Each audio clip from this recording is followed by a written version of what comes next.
The entire globe has been affected by the COVID-19 pandemic. On the 8th of April, the European Union set out a robust and targeted global response to support partner countries' efforts in tackling the coronavirus pandemic. The EU's collective action will focus on addressing the immediate health crisis and humanitarian needs, as well as countries' preparedness to deal with the pandemic. This support also intends to mitigate the socio-economic impact of the pandemic. To underpin these actions, the EU will secure financial support to partner countries amounting to more than €15.6 billion. The European Union, as global actor and major contributor to the international aid system, will promote a coordinated multilateral response. In the context of Namibia, the European Union and its member states have committed close to €9 million as part of a response package to assist Namibia in the fight against the pandemic. Furthermore, the EU recently disbursed €4,640,000 as grant funding to the Educational Budget Support Programme. This assistance is not directly related to the pandemic, but in these challenging times, government may utilize it to areas within the education sector that are negatively impacted by the coronavirus pandemic.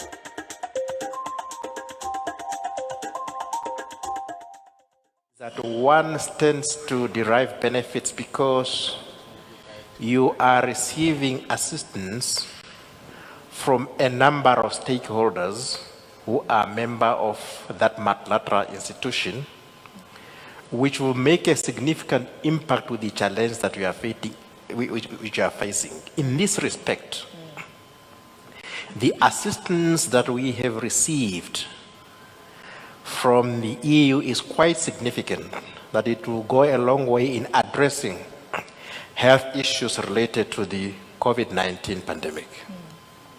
Thank you very much, Honorable Minister.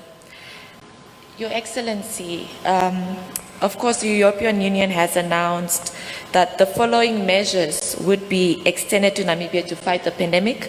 One, that is additional budget support amounting to this 172 million that you have given to us as a grant funding without conditions, linked to disperse this amount for the government of the Republic of Namibia. So would like to understand the breakdown of this amount. Where exactly is it going? What is the hope of the EU in having this money work for the citizens of Namibia? Well, thank you so much. General budget support is a very particular way of development cooperation, and it can only be used between partners that have a very strong trust amongst each other.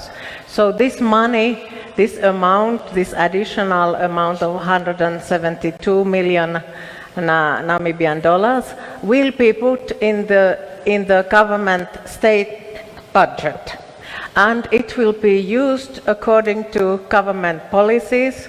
We will of course monitor, and we have indicated to the government that now when there is this emergency and pandemic, we know that there is a huge need in the health sector, whether it's procurement of medical equipment, personal protective equipment, testing kits, ventilators, whatever. But we also know that there is a huge impact on economic and social issues, so it is up to now the government to use this in the best possible way to tackle all those, to respond to the urgent and also a little bit longer term challenges. Her Excellency just spoke that, of course, this would get into the government's budget. As a planning commission, what are some of these priorities that government could then use this money for? Thank you very much.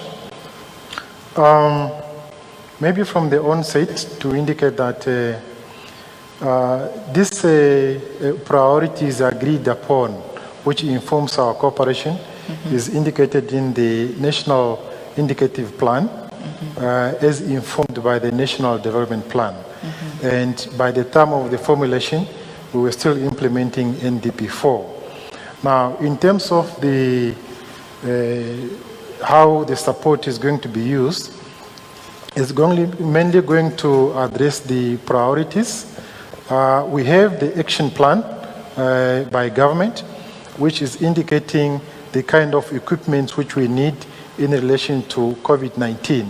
An example which was cited was the medical equipment, such as the ventilators, the masks, and also some infrastructure facilities whereby, as Namibia, we are intending to convert some of the health facility into isolation centers. Thank you very much, Mr. Sibea. Getting back to you, Honorable Minister, of course, as alluded to by the other panelists, is that this disease came at a very unexpected time. It's a situation that no one has prepared for, and that the approach needs to be multifaceted. The issue is cross-cutting, that the impact this COVID-19 has. So a little bit from the ICT perspective, would this money be handy should we address issues of online learning and e-learning that, for example, the Ministry of Education would like to introduce to assist us in this very difficult time? Would this money be helpful in such areas? Yeah, thank you very much. As you are told that the money goes to budget support, it will go largely to medical supplies and so forth, but you know, money has no colors. So it will relieve the national treasury of some of the burden that it would have put, for example, in medical supply, in order to put that, say, in education equipment, whereby we need, for example, the e-learnings. For information, I'm meeting with the Minister of Education on Monday in order to discuss how best we can roll out the e-learning with other stakeholders like the telecommunication from the telecommunication industry. So now this money is quite a huge amount that it relieves the fiscus of the amount that it would have put in the medical supplies, medical equipment, that can now be used for other COVID-19 related emergencies, like the education program that you just alluded to. Thank you very much, Honorable. Back to you, Mr. Sibea, to discuss really, as a planning commission, what have been some of the drawbacks, the challenges and setbacks ever since this COVID-19 virus broke out in Namibia? Thank you very much. The drawbacks can be felt because we have plans which we have set ourselves to implement over the NDP5 period, with the associated resources. Now, we find ourselves in a situation where these resources which are earmarked to implement the projects which are identified as priorities for the nation, diverted to COVID activities. So as a result, we have a number of development projects which are on hold. Of course. Well, viewers and listeners at home, we are now opening the lines for you to call in for your questions that you might have for the panel. The number still remains 061 400 397.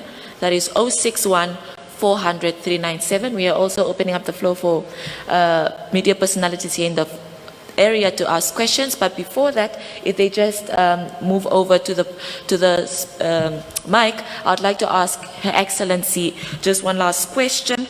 That, of course, the Republic of Namibia has worked closely with the EU in addressing different things, development related over the years. Would like to know now how it is being coordinated, the impact of the pandemic on the SDG goals, for example, and what that means post-COVID-19. Well, as you said, EU is a long-time development partner for Namibia. At the moment, we have two focus areas: education, especially early childhood education, and other one is livestock development. And we work very closely with all the EU member states that are supporting Namibia here. We meet regularly. Of course, I am meeting the other ambassadors from EU member states, but then our head of cooperation organizes separate meetings on development cooperation. Now we are programming for the future years, and we are doing these plans together. We want to come up together with a comprehensive package as EU.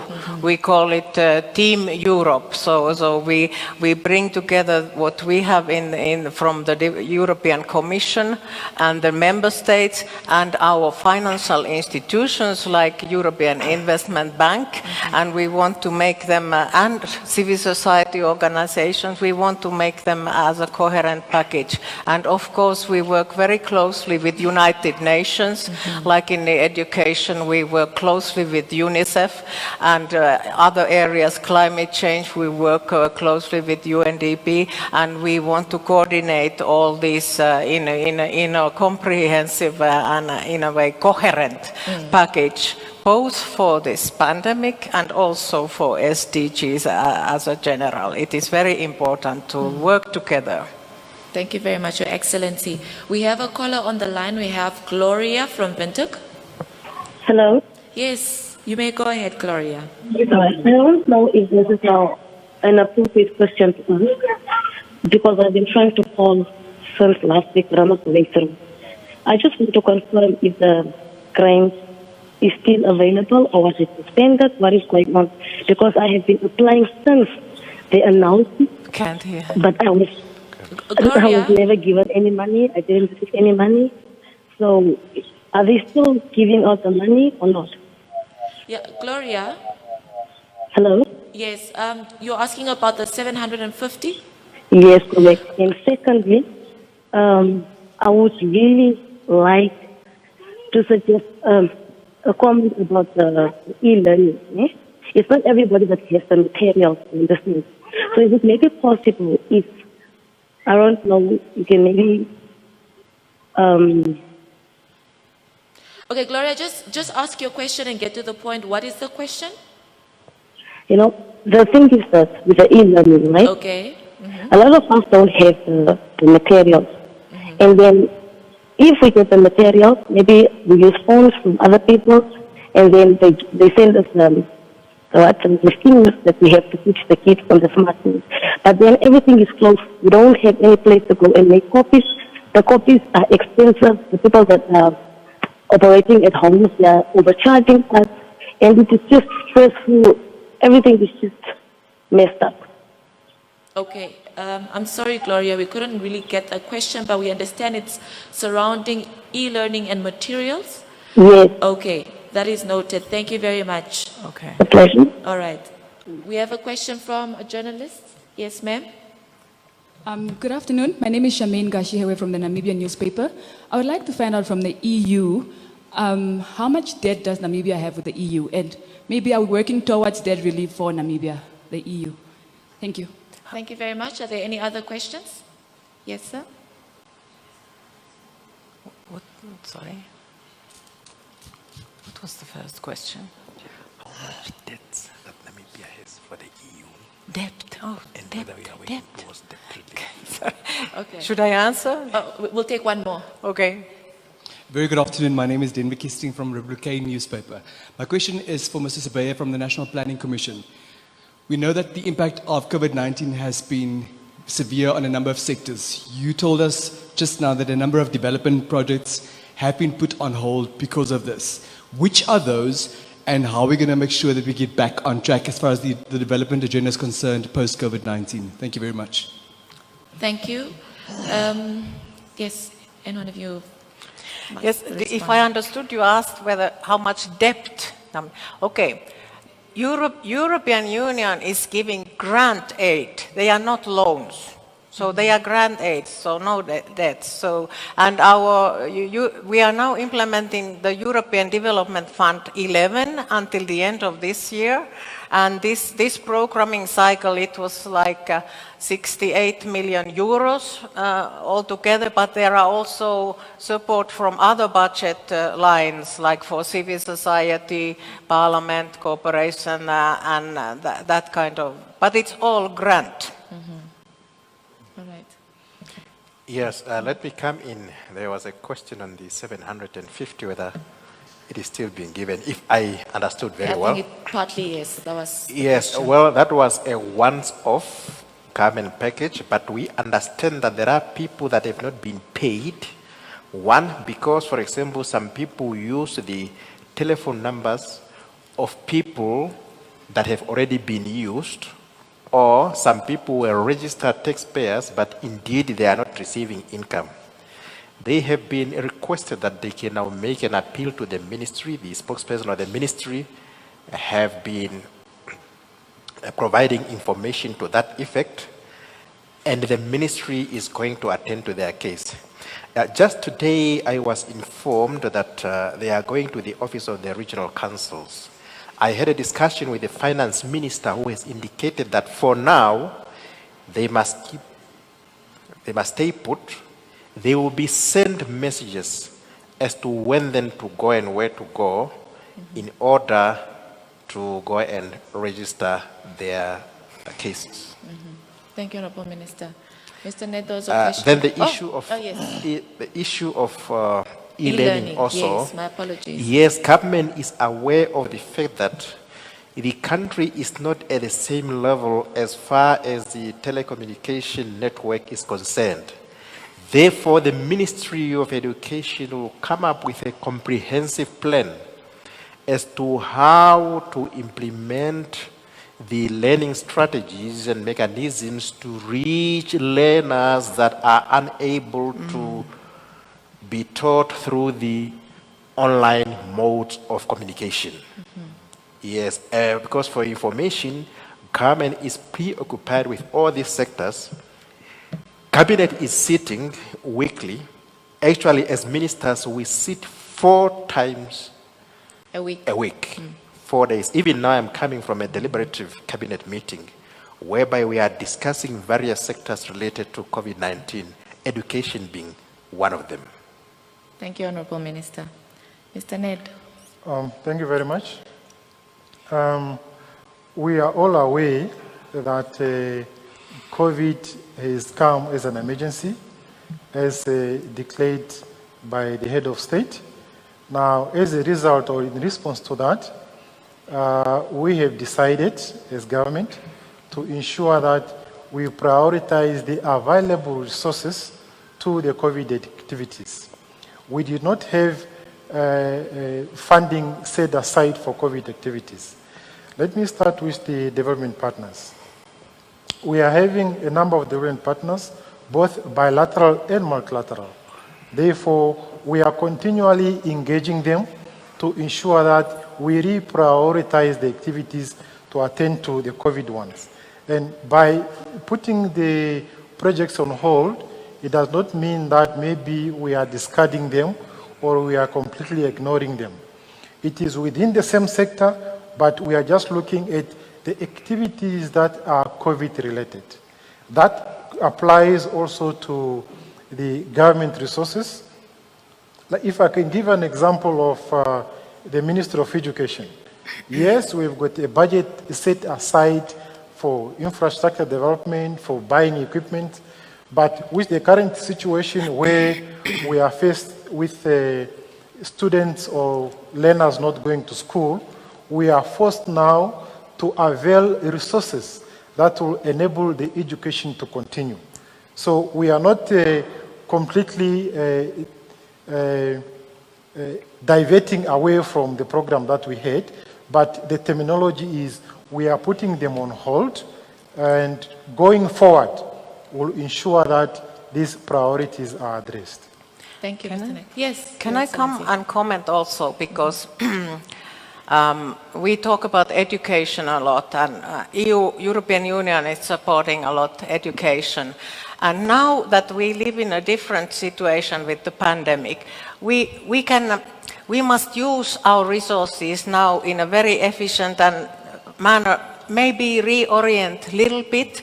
And we also just made a payment of our last tranche of the normal education sector support program, 95 million Namibian dollars. I really urge now government and to look into ways how, for instance, to respond to this need of e-learning by using maybe technology or even, offline technology using for very small children using maybe radio, TV. We are working on this also, for instance, with the UNICEF. And we have also other programs. I think we have to look into all of our programs now. Like we have a big livestock development program in the northern communal areas. And that's very important for food security and so on. And EPA implementation to support, for instance, SMEs. So if we are very clever now and we work closely together, I'm sure we will find solutions also to the longer term impacts of COVID. Thank you very much, Your Excellency.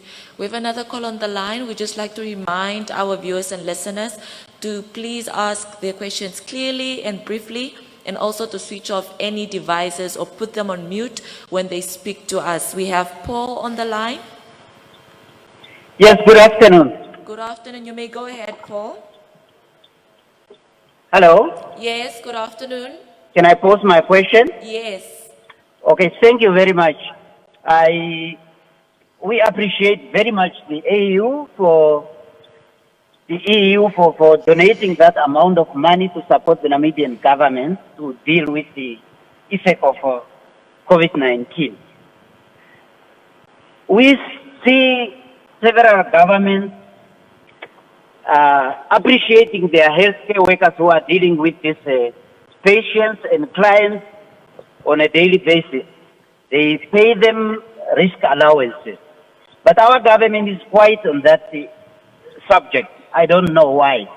Are we able to use some of these funds to pay our frontline workers who are doing a very great job? Everything has come to stand still, but the health sector and the healthcare workers, they have to be on duty, of course, because of the nature of their work. Thank you. What are we saying about this? Thank you. That is very clear. Thank you. Paul. We have Mr. Denk. Yes, sir. Namibian Broadcasting Corporation. Minister, good afternoon. Good afternoon, Mr. Sabia, Your Excellency, good afternoon. I just have a question around the development assistance that we have received so far in the time of COVID. And then also, are we considering approaching other international lending agencies to assist in this regard? Ambassador, the EU, Europe basically has been the hardest hit with this pandemic.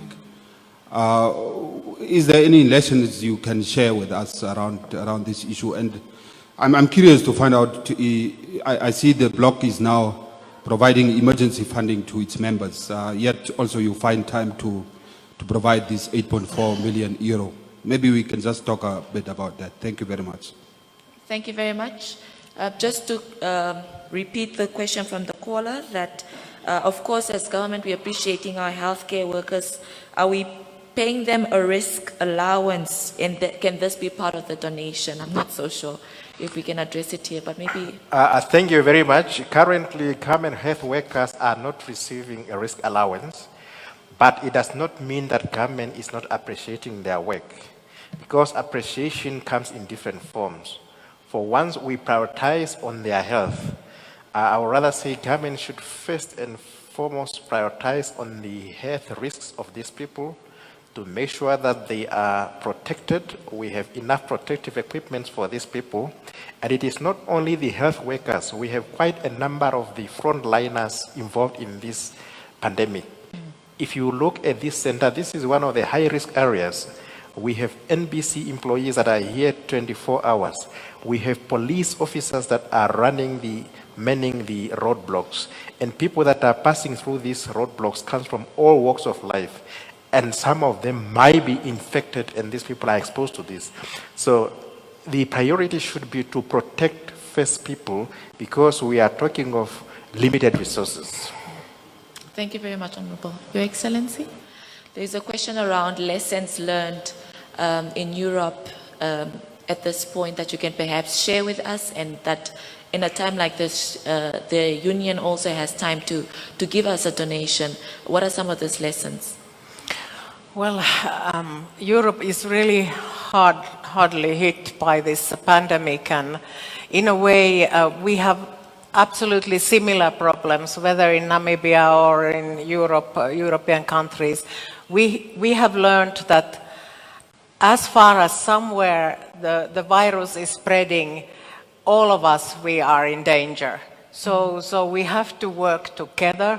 Multilateralism, where we started, is very, very important there. And also we've learned that in Europe, we must work more together. It was a little bit maybe panic at the beginning when the infection started spreading. But then we quickly found out that we must work together. For instance, you know, some very sick patients from France were taken to Germany for ICU cure there. This kind of cooperation, being flexible with our normal routines and, you know, keeping the borders open, it's very important to keep the cargo, medical equipment moving. So and that requires absolutely cooperation and multilateral work. So this is a very strong message. Of course, the medical sanitation messages are key. Number one, that we wash our hands and keep the social distancing, but this cooperation is absolutely necessary. Thank you. Mr. Sibea, would you like to add anything? Yes, thank you very much. In terms of the question on the engaging other development partners to mobilize resources, I would just like to indicate that yes, we know that the resources are limited to address all our needs, and with COVID-19 on board, of course, there's need for us to mobilize more resources from our development partners. The idea is mainly to augment government efforts in addressing the challenge. In addition to that, there is also a call from the development partners to ensure that they support the priorities, because globally we agreed to ensure the realization of the Sustainable Development Goals. And as per the 2019 SDG Index, Namibia was fairly doing well. We scored around 57% in implementing the Sustainable Development Goals at the national level. Now, with the COVID in place, there is a challenge that we will have a negative impact both on our economy as well as sociologically. Thank you, Mr. Sibea. We have one more caller. We have Tweya from GOtv. Hello. Yes, you may go ahead. Thank you. I just wanted to well, thanks the European Union, and I know that they've suffered quite a blow with Brexit and Brexit. But I would like to encourage our government to also reach out to Russia and North Korea for specific reasons that we as Namibians, we cannot take loans. I know it's a grant, but we cannot take loans because for us as a future, it's not good. And China, for example, giving us a donation of equipment, it's like fixing something that's not broken. So I'd like to thank the EU for the grant with no condition, and hope that we don't end up going to the IMF. Tweya, can you just specifically ask what the question is? We cannot get it clearly. Okay, I think we've lost that caller. We have questions from the media as well. Yes, sir. Mr. Sibea, with respect, you didn't respond to the question. You said that a number of development projects have been placed on hold due to the COVID-19 impact. Other than the brief reference to some school infrastructure, you've not told us which those projects are. which are those projects, and how we're going to make sure that we get back on track. And I've also got a question to Dr. Mushalenga. Thank you for providing clarity on those Namibians who may have tax numbers, thus registered with the Ministry of Finance, but who don't receive an income at the moment, that they need to stay put, and their concerns will be addressed. Did I hear you correctly? And secondly, initially when the announcement was made for the package of $750 Namibia, it was for the initial 3-week lockdown period, $250 per week. We do know now that we had an extension of the lockdown period. So in as much as that was a once-off aid from government, are there any considerations to help vulnerable Namibians further? Thank you. Thank you, sir. Just before I give over to Mr. Ned, I'm informed that the caller, Toya from GOtv, wanted to thank the grant being received with no conditions, and that she's encouraging government not to take out loans. So she's thankful for the grant donation that we got. That was just what the caller was saying. Yes, Mr. Sipeyo. Thank you very much.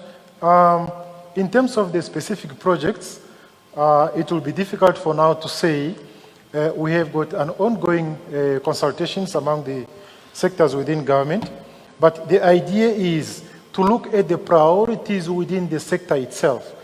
Another example I can give you from the education one which I gave earlier is, for example, in the health sector, where I indicated that, for example, you realize that the construction of new projects, health facilities, will be put on hold, but instead they will prioritize the conversion of some of the existing into isolation centers.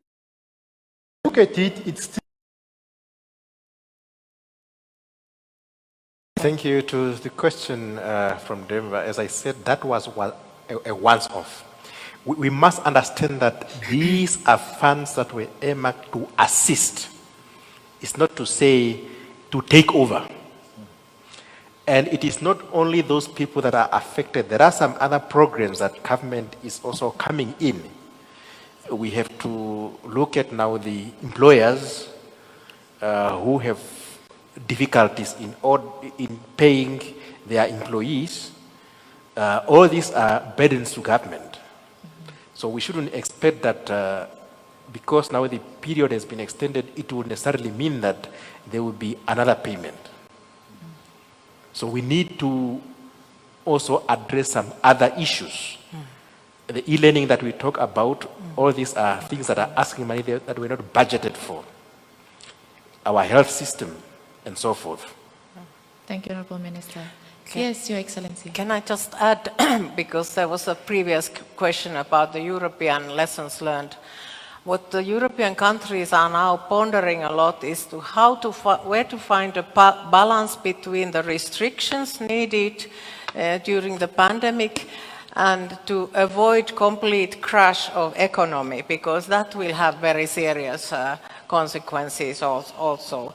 So what we've learned there that well, at least many countries are going to something what they call now like hybrid approach, that they increase the testing of people and then tracking those who may have been infected, even using some technology in that, and in that way opening carefully then the economy, so that because that will have very serious, if the economy is completely closed for a long time, that will have very serious implications. So that's certainly something where the European countries are at the moment.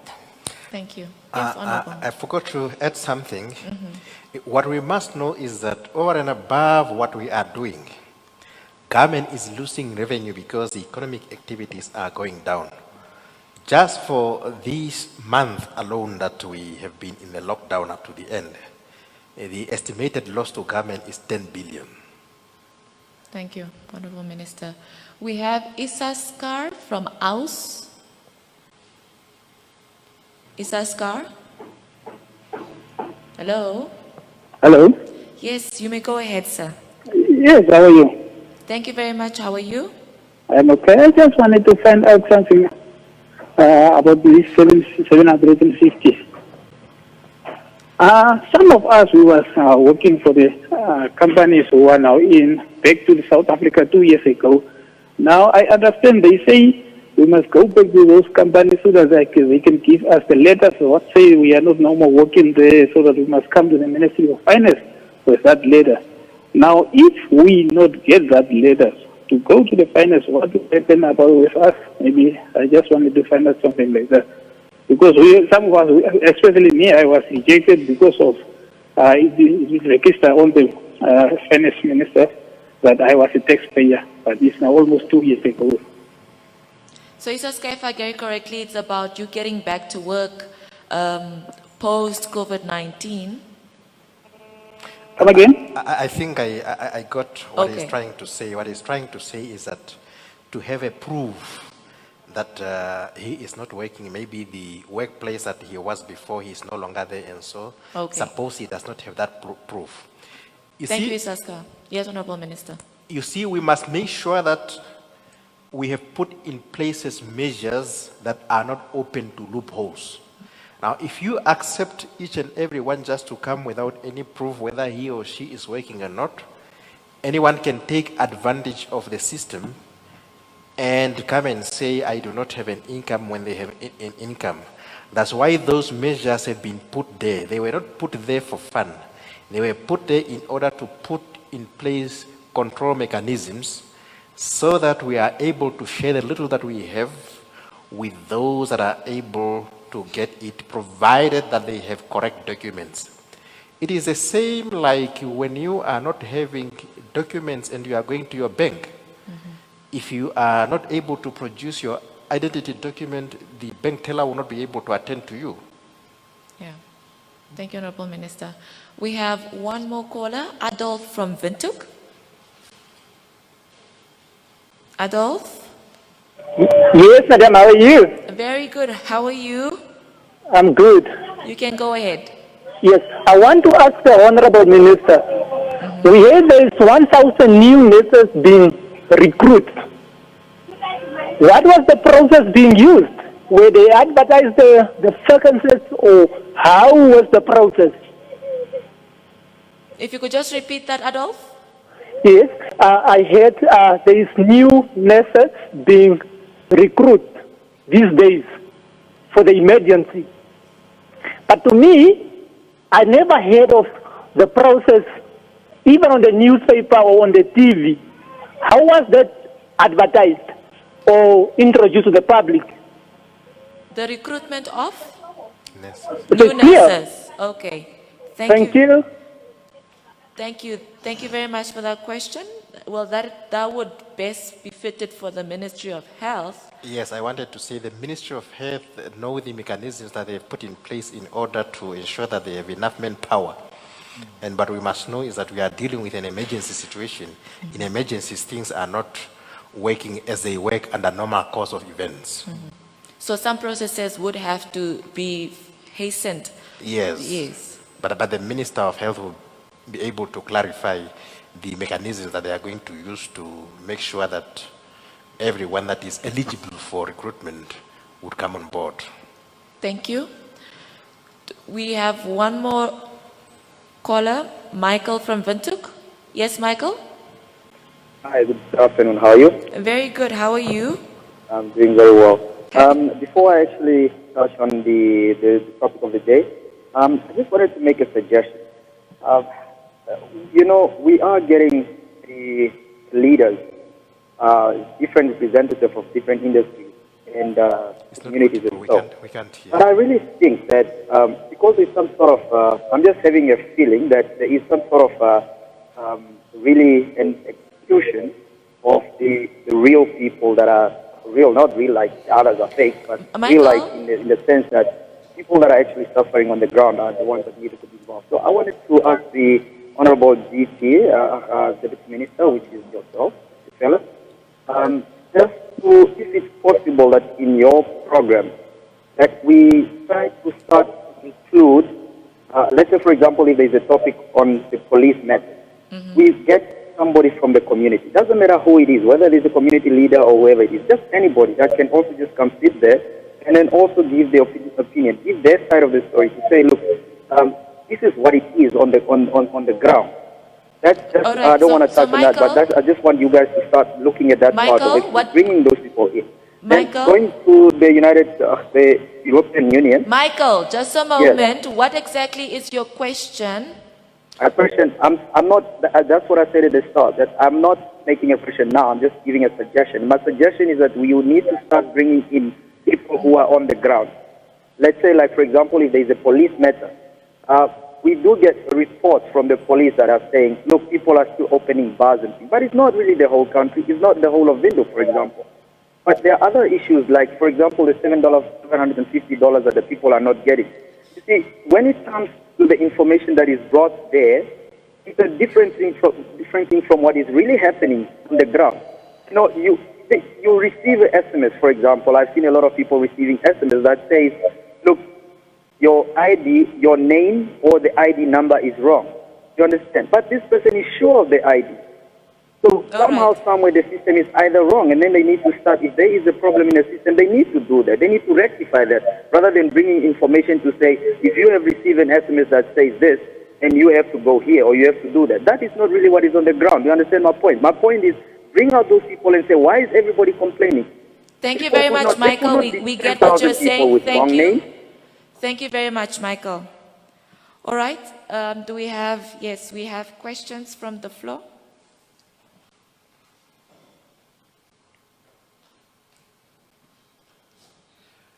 Doctor, I understand what a difficult position government is and that the priority areas just keep on increasing. You did mention that part of the considerations on the table at the moment relate to employers who are struggling to pay salaries to employees. Am I hearing you say that you are considering as government to assist such employers to perhaps subsidize the wages and salaries that they need to pay to their employees, especially to avoid those employees to be retrenched? In the same vein, we have seen reports of Namibians exploiting the 750 availability. They have access to some form of income, yet they've applied and that money came through. So what action is being taken against them or is being planned against them? And the next question is perhaps to the Ambassador, Your Excellency, maybe also to Dr. Moshelenga. There are a number of foreigners, for example, Zimbabweans, stranded in Namibia at the moment, living in abject poverty, and because the borders are closed, they can't return home wherever they would like to go and need to go. And however much they may have been in Namibia legally, the industries in which they operated are closed on account of the lockdown. They have access to zero income at the moment. They're not Namibians. So are we considering their plights as well? Thank you. Thank you very much. We have another question from the podium. Okay, just a quick question for Dr. Moshelenga. I wanted to find out, when the Minister of Finance announced the stimulus, the 8.1 billion stimulus package, he had said it's the first phase of the package. So does it mean we have a second phase to this?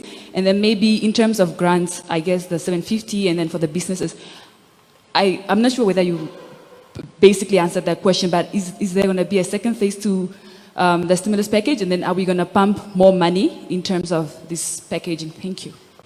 Thank you very much. Thank you very much. Yes. Yeah, to start with, currently, the first question from Denver, we have received presentation from the Social Security Commission on measures that they are planning in order to come in the question of the employers that we talk about. But these are ongoing discussions. It is yet to be finalized. And once a final decision has been taken, those affected will be informed. Your second question was, can you just... The Zimbabwean. On the 750. About those that are cheating the system. They say you can always run, but you cannot hide. So we call on all Namibians, because we are dealing with serious issues, we are dealing with limited resources that are really intended for those that are in need. We call on all those Namibians that are aware of those Namibians that have applied for this 750 who are indeed receiving income to report them, and they are going to be dealt with in a manner that all cheaters are dealt with by law. You can report this to the Ministry of Finance, the same number where people are calling for assistance, to say, I know of X, Y, Z, this is the telephone number they use, these are their ID numbers. But we also do not want people to just go and make fake reports in order to settle scores with people they have differences with. You must really have facts that this person has cheated the system. They will be dealt with in terms of law, because it is actually criminal if you receive what you are not supposed to receive. Then the question from Charmaine was... the stimulus package is there. Yeah, the stimulus package, the minister indicated that it is a first phase because we do not know how long this process will go. Currently, that first phase has come to an end. Whether there will be a second phase will also depend on the revenue that we are getting. As I told you, that when the first phase was introduced, we didn't know what the loss would be.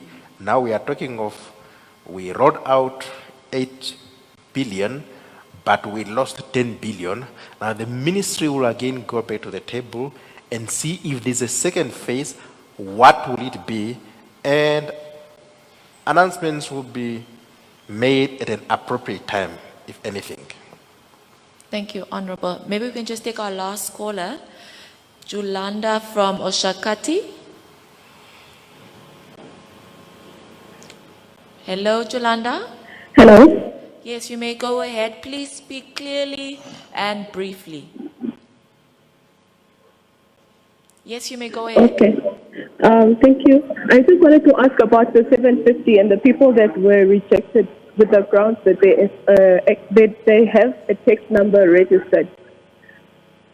About the tax number, those that already have a tax Can number. the Ministry of Finance, yeah, those that have a tax number, because having a tax number does not necessarily mean that you are employed. Like many people have indicated, they have not worked for the past 2 years, or they have not worked for 5 years. Whether you are paying tax or not, even an employee that earns less than 50,000 a year will still be registered for tax. So thank you very my much. question is, if the Ministry of Finance that's paying out this money at the end of the day, can they not verify on their system that this employee, the last time that they paid tax was this date? And again, there's another payment that we do to the Social Security. And from what I know, Social Security, we send them the list of employees monthly that we are paying for. So they can also verify with the Social Security that is this employee an active employee on the Social Security system as well. Thank you very much, Yolanda, for that. I think, Honorable Minister, you did touch on this, that there is an appeal process. And maybe just to explain further to her why it is not automatic that when you are not on the system that you should be considered an employee, is because we have two types of people that have tax numbers and are not paying tax. We have those that were working and are no longer working, have lost income. But we have also those that are working but are defaulting on paying tax. It is not necessarily automatic that if you have a tax number but you are not on the system, that you are not paying is because you are unemployed. You might be defaulting. That's why people are granted that opportunity that they can appeal. Then through appeal, their things can be verified. They can then prove that indeed why I'm not paying is because I do not have an income. Otherwise, if you leave it general like that, even defaulters are now going to say, I am not receiving an income. And they probably don't need the grant. Yes. As so. All right. As we are concluding our discussion, I would invite Mr. Sibea to give his concluding remarks. Thank you very much. Maybe just to indicate to the nation that Namibia is very much appreciative of the support which we are getting from our development partners, more especially the support from the EU, which the support that they've just provided now to address our current challenge. Thank you. Thank you very much, Mr. Sibea. Your Excellency? Any final concluding remarks? This discussion also convinced me that we are in the same boat. We have similar problems.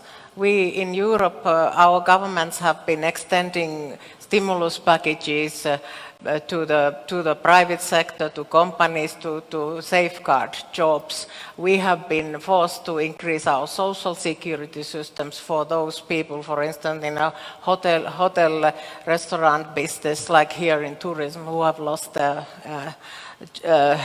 job opportunities. So there is a lot we can learn from each other, and I hope that the grant that we have extended to Namibia and all our other cooperation here will be used to the maximum benefit of the Namibian people. Thank you very much. Honorable Minister? Just to assure the public that government remain committed to addressing the COVID pandemic. That's why I told you that we have meetings of the economic cluster of ministers, the two cabinets by the president and by the prime ministers. So ministers are working around the clock. When you don't see them, it's because they are locked up in meetings trying to address the plight of COVID. And we require the cooperation from the public in order to abide and comply to the regulations as they have put by the government. Thank you. Thank you very much, Honorable Minister. Just a quick announcement here at the end that there will be an official handing over of food donations here at the Commerce Regional Council, and the Office of the Governor of the Commerce Region would like to invite the media houses to come highlight that tomorrow at 11 o'clock right here at the Commerce Regional Council. Thank you very much, viewers and listeners at home, for calling in, engaging with us with your questions and queries. Please do not stop. We advise you to of course, align with the discussion happening so that we're able to respond to issues as they arise when the panelists speak about them. Thank you very much for continuously calling in and sending your emails at covid.nam@mict.gov.na. Also, when you have COVID-19 related queries, do not hesitate to call the number 0800 100 100 of the Ministry of Health and Social Services to get responses around that. Tomorrow morning, as we discuss health-related issues, we'll be joined by officials from the Ministry of Health to talk about the deployment of our health professionals on COVID-19. As we have already highlighted, we are thankful to their patriotism and work as they are helping us be the frontliners in fighting this COVID-19 pandemic, and we are grateful for their service. So please continue to join us and call in as well as participate to ensure that we are all on the same page when we all try to fight COVID-19 in Namibia. Thank you for all your efforts and have a good day.